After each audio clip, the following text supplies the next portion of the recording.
खबरों के सिलसिले को आगे बढ़ाएंगे। मुल्क में आज से 18 साल से ज्यादा उम्र के अफराद की भी वैक्सीनेशन शुरू कर दी गई।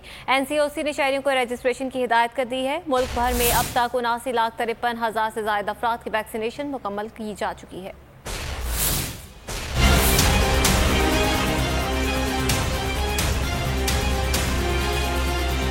कोरोना से पाकिस्तान की तैयारी, बुजुर्गों के बाद अब है जवानों की बारी। मुल्क में आज से 18 साल से ज्यादा उम्र के अफराद की कोरोना वैक्सीनेशन का आगाज हो गया। शहरियों ने हुकूमत के इस इक़दाम को खुश आइंद करार दिया।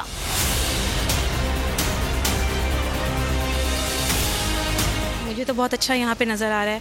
इन्वायरमेंट बहुत स्पेस से बिठाया हुआ है। जी बिल्कुल, काफ़ी कंफर्टेबल सोल्यूशन इधर दिख रहा है और सेंटर्स के हवाले से बैठने का अरेंजमेंट अच्छा है, AC का अरेंजमेंट अच्छा है।